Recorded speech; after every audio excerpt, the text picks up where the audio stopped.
Welcome back to the deep dive. Today, we're taking a custom focused look at a diplomatic move that has, well, set off an explosive chain reaction across the Horn of Africa. I'm talking about Israel's formal recognition of Somaliland. And this wasn't just some routine diplomatic note. Not at all. This event, announced late last year, December 26, 2025, it didn't just change one border, it instantly dismantled 3 decades of what everyone called strategic patience. Right. And what our sources show is this rapidly forming regional security paradox. A paradox where this seemingly local issue has become the defining friction point for a huge intertwined power struggle between the Middle East and Africa. That's right. So the mission today is to pull apart the multidimensional implications of this unprecedented move. We're going to trace how one simple diplomatic signature, Israel's recognition. how that one signature managed to ignite a regional powder keg, fundamentally pitting 2 major axes of power against each other. We'll get into what's driving the Gulf states apart, what's motivating Egypt's biggest military move in 50 years, and, critically, What the G7 has to do to stop a total regional collapse. exactly. Okay, let's unpack this, starting with the source of the shockwave. Israel's Red Sea imperative. This recognition is essentially a huge strategic gamble by Israel. A breakout move. A breakout move, yeah, designed to completely change their regional security game after the Gaza conflict and, amid all these intense threats from Iranian-backed proxies. It was a serious strategic surprise to almost everyone. It really was. But that surprise starts to make sense when you just look at the raw geography. For Israel, this recognition immediately operationalizes its core Red Sea strategy. So Somaliland's coastline, all 850 kilometers of it. It's not just real estate to them. It's a critical intelligence and naval hub. It gives them a permanent platform for signals intelligence, directed specifically at Yemen, and offers staging grounds for counter-Houthi operations. So it's not just a political statement. No, not at all. It's Israel buying permanent eyes on the world's single most volatile maritime choke point, the Bab el-Mandeb Strait. And when you say choke point, you mean choke point. Absolutely. We're talking about a channel that is only 29 kilometers wide at its narrowest point. Wow. And through that little channel, something like 6.2 million barrels of oil pass daily. Every single day. Every day. And, the Houthi drone boat attacks have been plaguing shipping since late 2023. That instability has cost the global economy an estimated $200 billion. Just in extra shipping costs and delays. Exactly. So for Israel, having access to that coast gives them an unprecedented capability to monitor and maybe even mitigate those operations.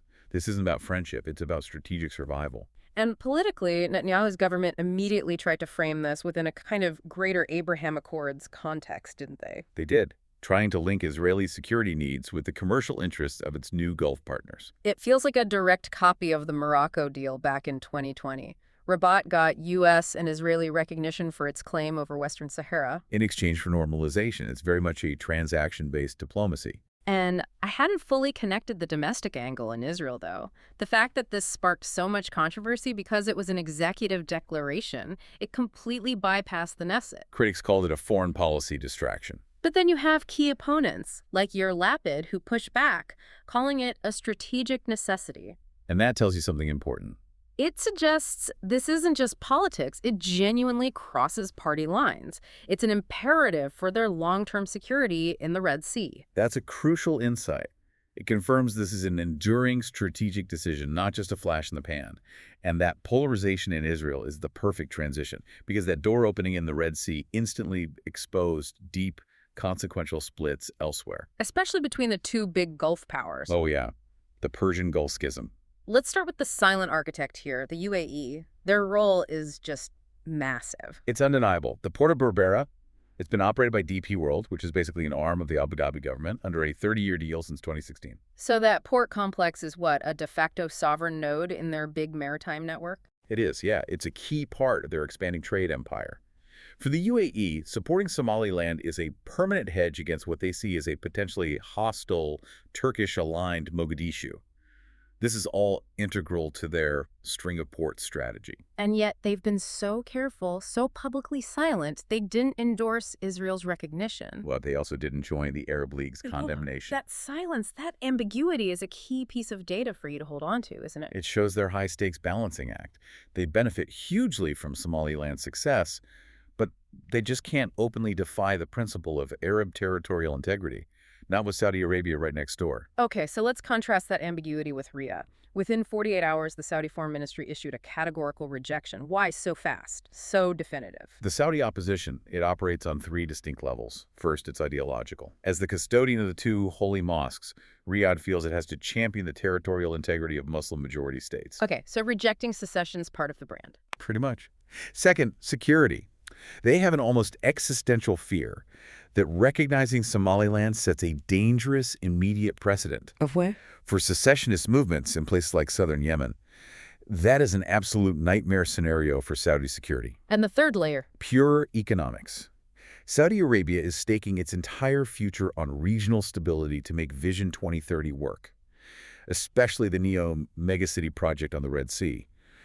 Any instability in the Horn threatens the whole premise of attracting foreign investment. That makes perfect sense. But if instability is the threat to Vision 2030, isn't a continuous conflict with a powerful Turkish-backed Mogadishu a bigger problem for NEOM than just accepting the reality of Somaliland? That's the paradox, isn't it? Yeah. They're trying to hold on to a principled territorial integrity when the practical realities are pushing them toward pragmatism.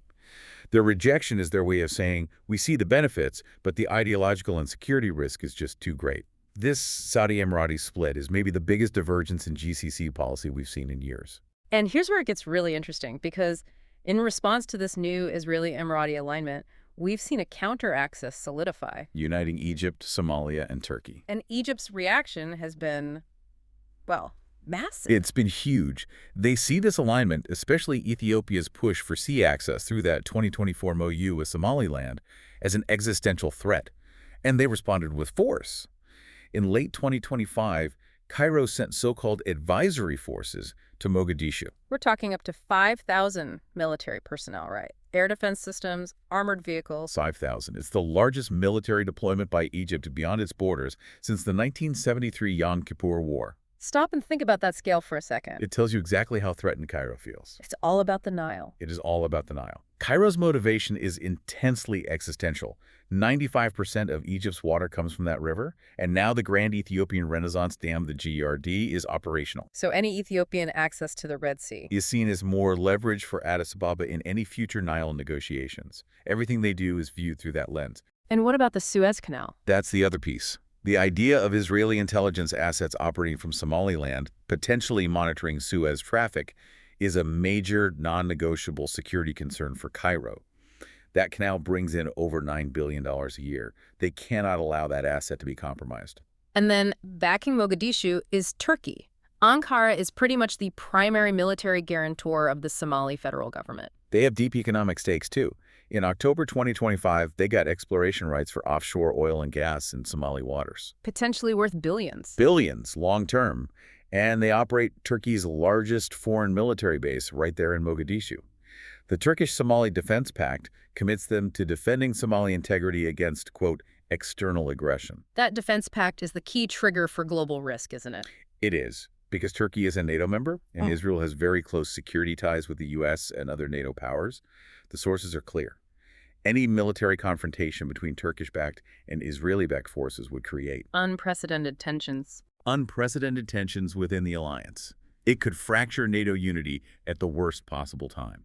Okay, let's turn to the economic gravity holding this whole conflict together, the Berbera Corridor. This is not just infrastructure anymore. No. Analysts are rightly calling it a geostructural anchor. Why that term? Because of the physical transformation of the port. That $442 million DP World investment has been a game changer. The port can now handle the biggest container ships, the post-Panamax vessels. And that changes everything. It does. And crucially, they've cut the time a ship spends docked by over 25%, down from about 25 hours to just 18. That's huge for logistics. It's massive. And it's projected to contribute about 2.5% to Somaliland's GDP by 2026, creating something like 12,000 jobs. And that success is Ethiopia's lifeline. Absolutely.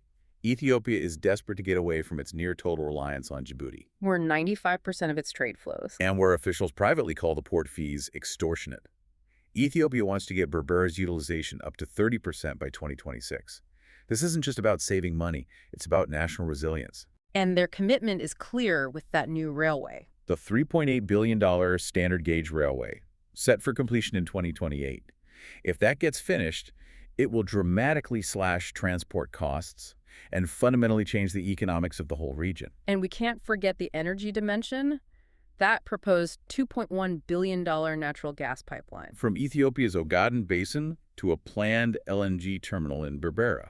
The Ogaden region has what, an estimated 4 trillion cubic feet of gas? A staggering amount. Yeah. And that project means Somaliland's stability and sovereignty are no longer just a trade issue for Addis Ababa. They are a non-negotiable strategic interest if Ethiopia wants to be an energy exporter. And that potential has attracted interest from the big players like Shell and Total Energies. Which just raises the stakes for every global power involved. If we connect this to the bigger picture, the Horn of Africa could very quickly become the next arena of great power competition. So the immediate question for you, the listener, is what are the possible outcomes over the next year? Right. Let's look at the scenarios. Scenario A, which the sources put at about a 60% probability, is what they're calling the Taiwanization of Somaliland. Which means functional sovereignty, but without any formal UN or African Union recognition. So what does that look like in practice? You'd see pragmatic steps. Ethiopia formally recognizes Somaliland by mid-2026. Maybe Kenya and Uganda follow by setting up de facto embassies or trade offices. And the G7 countries. They would officially maintain the legal fiction of one Somalia, while at the same time substantially increasing direct engagement with Hargeisa on trade and security.